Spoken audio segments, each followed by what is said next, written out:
प्रिय श्रोतागणों, आज हम कथा सुनने जा रहे हैं माता अलक्ष्मी और माता लक्ष्मी और शनिदेव की।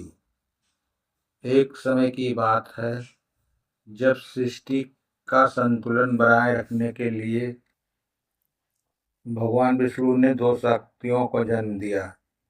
एक थी माता लक्ष्मी और दूसरी थी माता अलक्ष्मी।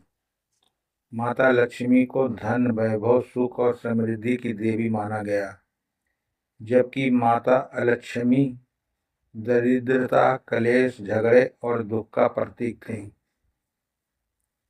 जहाँ माता लक्ष्मी का वास स्वच्छ और शांत और धार्मिक स्थानों पर होता है, वहीं माता अलक्ष्मी उन घरों में निवास करती हैं जहाँ कलेश, आलस और अधर्म का वास होता है।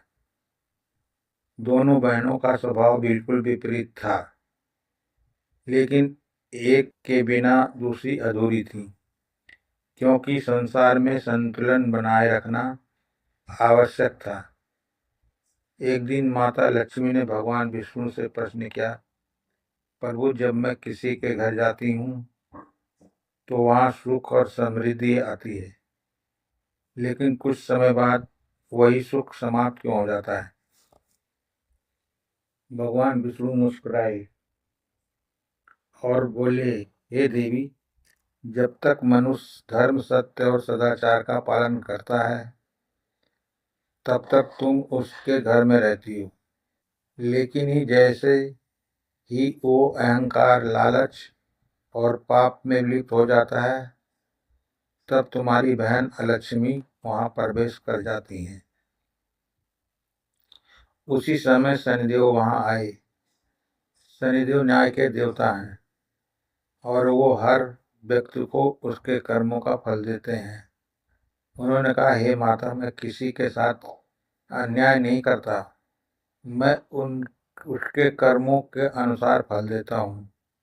यदि कोई व्यक्ति अधर्म करता है तो मैं उसे दंड देता हूँ। और तब अलक्ष्मी उसके जीवन में प्रवेश करती हैं। माता लक्ष्मी ने पूछा, तो क्या मेरा जाना और अलक्ष्मी का आना केवल कर्मों पर निर्भर है?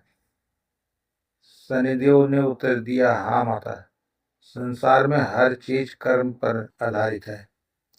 यदि व्यक्ति सत्य, सेवा और भक्ति में लगा रहता है तो आप स्वयं उसके घर में अस्थायी रूप से निवास करती हैं। लेकिन यदि वो क्रोध, ईर्ष्या और लोभ में फंस जाता है तो अलक्ष्मी का प्रवेश निश्चित हो जाता है। ये सुनकर माता लक्ष्मी ने निश्चय किया कि वह केवल उन्हीं घरों में रहेंगी जहाँ सच्ची श्रद्धा और धर्म का पालन होगा। एक बार एक धनी व्यापारी था जिसके घर में माता लक्ष्मी का वास था। वो बहुत समृद्ध था, लेकिन धीरे धीरे उसमें अहंकार आ गया। उसने गरीबों की मदद करना बंद कर दिया और अपने धन का दुरुपयोग करने लगा। तभी शनिदेव की दृष्टि उस पर पड़ी। शनिदेव ने उसके कर्मों का हिसाब लिया और उसे दंड देने का निश्चय किया। धीरे धीरे उसका व्यापार गिरने लगा, घर में झगड़े बढ़ने लगे और शांति समाप्त हो गई।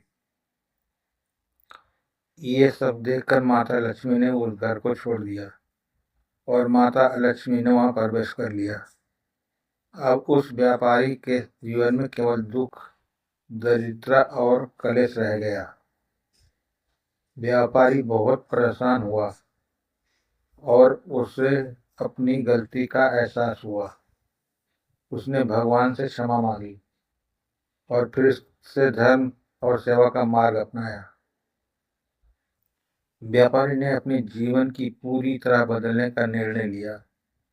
उसने गरीबों की सेवा शुरू की, दान पुण्य करने लगा और अपने व्यवहार में विनम्रता ले आया। अब उसके घर में फिर से शांति का वातावरण बढ़ने लगा। वो प्रतिदिन भगवान विष्णु और माता लक्ष्मी की पूजा करने लगा। उसने अपने घर को स्वच्छ रखा और परिवार के साथ प्रेम से रहने लगा। धीरे धीरे उसके कर्मों में सुधार होने लगा। यह सब देखकर शनिदेव प्रसन्न हुए। उन्होंने सोचा, अब ये व्यक्ति अपने कर्मों से सुधर चुका है, इसे इसका फल मिलना चाहिए। शनिदेव ने अपनी कुदृष्टि हटा ली और उसके जीवन में शुभ फल आने लगे। कुछ ही समय में व्यापारी का व्यापार फिर से बढ़ने लगा और घर में सुख शांति लौट आई। माता लक्ष्मी ने देखा कि अब वो घर फिर से पवित्र हो गया है, धर्मपरायण हो गया है। उन्होंने वहां पुनः प्रवेश किया और अपना आशीर्वाद से उस घर को समृद्ध कर दिया। दूसरी ओर माता लक्ष्मी उस घर से चली गई, क्योंकि अब वहां उनके रहने का कोई कारण नहीं था। इस घटना से यह स्पष्ट होता है कि लक्ष्मी और अलक्ष्मी का आना जाना पूरी तरह हमारे कर्मों पर निर्भर करता है। यदि हम अपने जीवन में सत्य, धर्म और भक्ति को अपनाते हैं तो लक्ष्मी जी की कृपा बनी रहती है। लेकिन यदि हम अहंकार, क्रोध और लोभ में पड़ जाते हैं तो शनिदेव हमें हमारे कर्मों का फल देते हैं और अलक्ष्मी का आगमन हो जाता है। इसलिए हमें हमेशा अपने कर्मों को शुद्ध रखना चाहिए और दूसरों के प्रति दया, प्रेम और सम्मान का भाव रखना चाहिए। याद रखिए, शनिदेव न्यायप्रिय हैं। वो किसी के साथ अन्याय नहीं करते। वे केवल वही फल देते हैं जो हम अपने कर्मों से अर्जित करते हैं। और माता लक्ष्मी भी वही रहती हैं जहाँ स्वच्छता, शांति और भक्ति और सदाचार का वास होता है। अगर आप चाहते हैं कि माता लक्ष्मी की कृपा आपके घर में बनी रहे तो हमेशा अच्छे कर्म करें, दूसरों की सहायता करें और भगवान का स्मरण करें। तो भक्तों, ये थी माता लक्ष्मी और शनिदेव और माता अलक्ष्मी की कथा। ऐसे ही और कथा सुनने के लिए हमारे चैनल पर बने रहें और हमारे चैनल को लाइक और सब्सक्राइब जरूर करें। जय माता लक्ष्मी, जय माता अलक्ष्मी, जय श्री शनिदेव महाराज।